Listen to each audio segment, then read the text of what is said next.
You know, for over 25 years, one film has had this reputation for being the absolute sleaziest, trashiest, most over-the-top erotic thriller of the 90s. But what if I told you that reputation was all part of the plan? What if the whole thing was one giant con, and we all fell for it? Today, we're pulling back the curtain on 1998's Wild Things to find out what's really going on. And you know, this quote from a viewer on Reddit just nails it. It perfectly captures how most people feel after watching Wild Things for the first time. Is it a crime drama, a softcore flick, maybe a social satire, or is it a screwball heist movie? And the wild thing is, yeah, it's all of those things, and that's exactly what makes it so dang fascinating. Okay, look, let's be real. We all know why this movie got so infamous. The steamy scenes, that notorious threesome. It basically defined late 90s horny cinema.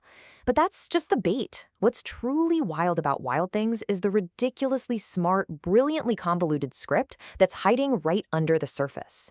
And that's the real secret here. This movie isn't really about sex. It's about manipulation. All right, so to really get the con, first you have to understand the cover story. Let's rewind the clock to 1998 and take a look at the movie everyone thought they were getting. So on paper, it's a classic setup, right? We're in Blue Bay, Florida, a place just dripping with sunshine and old money. Matt Dillon plays the super popular high school guidance counselor, Sam Lombardo. He gets accused of rape by two students. One is the wealthy, popular Kelly Van Ryan, that's Denise Richards, and the other is the outcast from the wrong side of the tracks, Susie Toller, played by Neve Campbell. And of course, a determined detective, Kevin Bacon, is on the case. Seems straightforward enough, just a lurid but pretty simple crime story. And this is where it gets interesting. This quote from the legendary critic Roger Ebert just captures the whole baffling appeal of the film.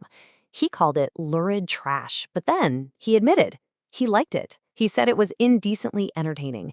And that right there is your first clue that something else is going on. The movie hooks you with its own trashiness. And this is where the movie throws its first big haymaker. See, Wild Things isn't just a story with a twist. It's a machine built to just churn them out, one after another, until your head is spinning. Okay, so here's the first huge reveal. That whole rape trial, a complete sham. Susie gets on the stand and confesses they made it all up. Sam Lombardo is cleared, and he turns around and sues Kelly's rich mom for defamation, winning $8.5 million.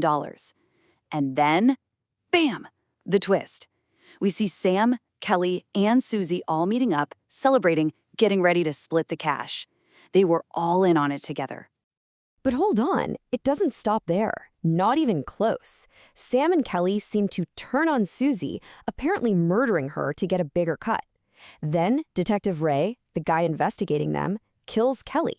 But wait, then we see Ray meeting up with Sam on a boat. They were working together the whole time. And just when you think you finally figured it out, Susie, who faked her own death, shows up and kills them both. Yeah, exactly. It's preposterous, it's relentless, and it's completely absurd. And that is 100% the point. So, why all this madness? What is going on here? Well, it's because the film has a secret identity. It's not just a thriller. It's a sharp, cynical satire disguised as a trashy B-movie. This is a perfect example of a subgenre they call Florida Noir. The idea is you have this bright, beautiful, sunny setting, all palm trees and turquoise water, but it's just a facade. Underneath, it's all deep-seated corruption, greed, and moral rot. Everyone is two-faced, and absolutely nothing is what it seems. And that right there is the film's true mission: satire. Wild Things takes all the tropes of the erotic thriller, the femme fatales, the clueless guys, the endless betrayals, and just pushes them to such an extreme, exaggerated degree that it becomes a hilarious parody of the entire genre. So you end up with these two ways of looking at it. On the surface, yeah, it's exactly what one Reddit user called twists for the sake of twists and tits for the sake of tits. But underneath, it's this incredibly smart satire. I love this other quote from a user who called it the Deadpool of erotic thrillers, a movie that knows it's trash and just absolutely revels in it. And hey, don't just take my word for it. The screenwriter Steven Peters said it himself. He said the whole goal was to just keep piling on twists until the entire thing became a joke, a fun one that plays with what the audience thinks is going to happen next. So all of this leads to the big question. Why are we still talking about this supposedly silly, salacious movie more than 25 years later? Well, first off, it was a hit, a big one. It more than doubled its budget at the box office, which proves that audiences were totally ready for this brand of clever, self-aware pulp. It wasn't some forgotten B movie. It really connected with people. But the real staying power comes from its surprisingly sharp commentary. The director, John McNaughton, he points to the most important takeaway. In this whole world of corrupt, wealthy elites, who's the ultimate winner? The true mastermind. It's Susie, the poor girl from the swamp that everyone underestimated. So that's the secret sauce, right? It's this perfect storm. The movie embraces its trashy exterior. It never, ever stops surprising you. It makes fun of the powerful. And in the end, it champions the underdog.